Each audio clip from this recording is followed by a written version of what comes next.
Lesson 48, The Silent Village. In the previous lesson, we talked about noise. In this one, we'll talk about silence, the silence of a village. Why was the village silent? Now listen to the text and answer this question. 村庄为什么是沉默的? In this much-traveled world, there are still thousands of places which are inaccessible to tourists. We always assume that villagers in remote places are friendly and hospitable. But people who are cut off not only from foreign tourists, but even from their own countrymen, can be hostile to travellers. Visits to really remote villages are seldom enjoyable, as my wife and I discovered during a tour through the Balkans. We had spent several days in a small town and visited a number of old churches in the vicinity. These attracted many visitors, for they were not only of great architectural interest, but contained a large number of beautifully preserved frescoes as well. On the day before our departure, several busloads of tourists descended on the town. This was more than we could bear, so we decided to spend our last day exploring the countryside. Taking a path which led out of the town, we crossed a few fields until we came to a dense wood. We expected the path to end abruptly, but we found that it traced its way through the trees. We tramped through the wood for over 2 hours until we arrived at a deep stream. We could see that the path continued on the other side, but we had no idea how we could get across the stream. Suddenly, my wife spotted a boat moored to the bank. In it, there was a boatman fast asleep. We gently woke him up and asked him to ferry us to the other side. Though he was reluctant to do so at first, we eventually persuaded him to take us. The path led to a tiny village, perched on the steep sides of a mountain. The place consisted of a straggling unmade road, which was lined on either side by small houses. Even under a clear blue sky, the village looked forbidding, as all the houses were built of grey mud bricks. The village seemed deserted, the only sign of life being an ugly-looking black goat on a short length of rope tied to a tree in a field nearby. Sitting down on a dilapidated wooden fence near the field, we opened a couple of tins of sardines and had a picnic lunch. All at once, I noticed that my wife seemed to be filled with alarm. Looking up, I saw that we were surrounded by children in rags, who were looking at us silently as we ate. We offered them food and spoke to them kindly, but they remained motionless. I concluded that they were simply shy of strangers. When we later walked down the main street of the village, we were followed by a silent procession of children. The village, which had seemed deserted, immediately came to life. Faces appeared at windows. Men in shirt-sleeves stood outside their houses and glared at us. Old women in black shawls peered at us from doorways. The most frightening thing of all was that not a sound could be heard. There was no doubt that we were unwelcome visitors. We needed no further warning. Turning back down the main street, we quickened our pace and made our way rapidly towards the stream where we hoped the boatman was waiting. So why was the village silent? Right, it was silent because the author and his wife were unwelcome visitors. This text starts with an introduction of a misconception, which is people in remote places are usually friendly. Then the author tells us that this assumption can often be wrong. He proves it by his own experience, a visit to the Balkans. They were first in a town which they seemed to have enjoyed for its attractions. But then, in order to get rid of other tourists, They set out to explore the country by themselves.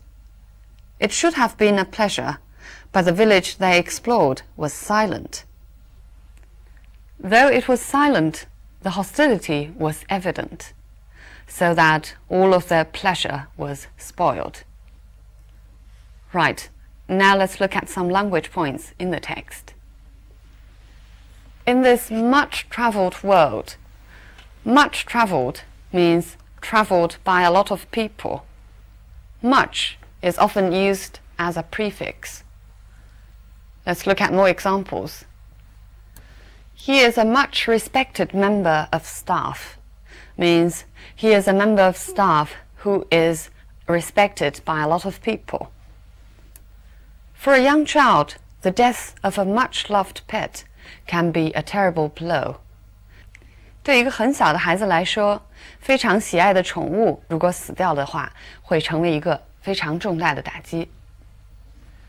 There are still thousands of places which are inaccessible to tourists. Inaccessible, here it means difficult to reach. Let's look at more examples.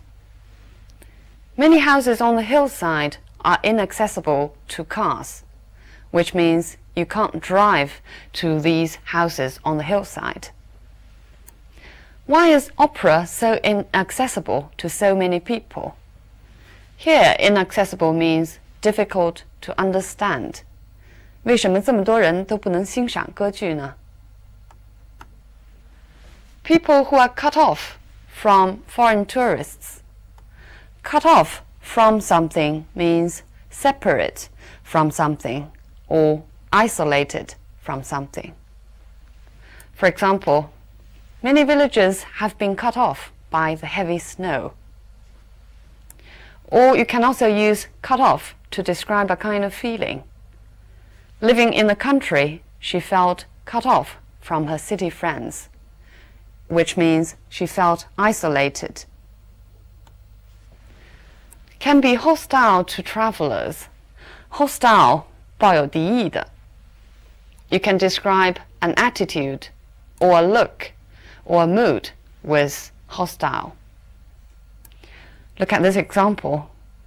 His new neighbors were rather hostile to him. 他的新邻居对他抱有敌意. Its noun form is hostility. Old churches in the vicinity. Vicinity means in the surrounding area. For example, there are several hotels in the vicinity of the railway station. Look at this example and see what vicinity means. The price is said to be in the vicinity of $10,000. In the vicinity of an amount means approximately, 大约接近$10,000. Beautifully preserved frescoes. Preserve means maintain or keep something from damage or loss. For example, these traditional customs should be preserved. 这些传统应当保存. Freezing is a common way of preserving fruit and vegetables. 冷冻是使水果和蔬菜保鲜的一种常用办法. Several busloads of tourists. It means several buses of tourists. Load here is used as a unit. Look at this example. Coachloads of football fans were arriving at the stadium. 挤车的球迷. She came back with a carload of shopping. 买了一车的东西回来. Descend on means a large number of people come without warning and very suddenly. Look at this example. Sorry to descend on you like this, but we have no time to phone. We expected the path to end abruptly. Abruptly means suddenly. For example, their conversation ended abruptly when I came in. It has another meaning, which is rudely. For example, he said abruptly that he was not the least interested and then hung up. 粗鲁的。We tramped through the wood. Tramp means to walk with heavy steps. Look at this example. I have tramped the streets all day looking for a nice gift for my mother, which means I have walked the streets with heavy steps, meaning very tired and exhausted. There was a boatman fast asleep, means sound asleep, 熟睡的. Fast is often used together with these verbs. For example, the man was fast stuck in the chimney, 紧紧地塞在烟囱里. She held on fast as the car suddenly turned, 紧紧地抓住. The place consisted of a straggling unmade road, 一条蜿蜒的没有修筑的路. Straggle means move or spread untidily. For example, tourists straggled to this part of the country in the early 80s. Straggled here means came in small number. Weeds straggle over the garden. 野草在花园中蔓延生长. Was lined on either side by small houses, which means small houses were on either side. Look at more examples of using line as a verb. The avenue was lined with trees. Thousands of people lined the streets to watch the procession. Line the streets means they stood along the streets. The only sign of life being an ugly-looking black goat. Sign of life means sign of activity or movement, 动静.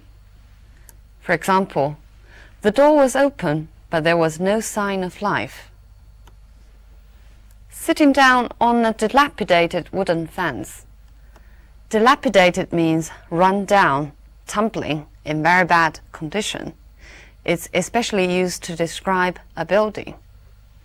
For example, the hotel we stayed in was really dilapidated. Or, in this example, you're not going to drive all the way to California in that dilapidated car, are you? 你不会说就开着这辆破车去加州吧? All at once. All at once means all of a sudden. My wife seemed to be filled with alarm. Alarm here means fear and anxiety. In the previous lesson, we learned car alarms, 是警报. But here alarm means the feeling of anxiety. Look at this example. She turned in alarm as the wind blew the door open. 她警觉地转过身来. Children in rags. In rags means wearing torn clothes. 穿着破衣服的. For example, the beggar was dressed in rags. In English, there's a saying, from rags to riches, meaning turning from a poor person into a rich man, 是指由穷变富. They were simply shy of strangers.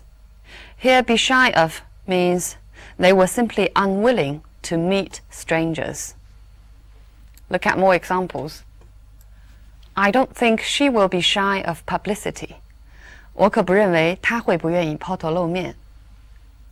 Men are often shy about sharing their personal problems, which means men are usually unwilling to share their personal problems. The village immediately came to life. Come to life means suddenly began to show energy and motion or excitement. The original meaning of come to life is to become alive. For example, the story is about a statue that comes to life. 这个故事讲述的是一座雕像获得生命的故事. The game really came to life in the second half. Here, come to life means the same as the text. Means the game really became exciting. in the second half. Men in shirt sleeves. In shirt sleeves means not wearing jacket on top of shirts. 就是衬衫的外边没有再穿外衣。In some countries, for example, it's not proper for men to show up in their shirt sleeves on formal occasions. 有些国家呢，只穿衬衫被认为是一种不正式的服饰。Glared at us. Glare at means look at angrily. For example, she glared at him accusingly. 她很谴责地瞪着他。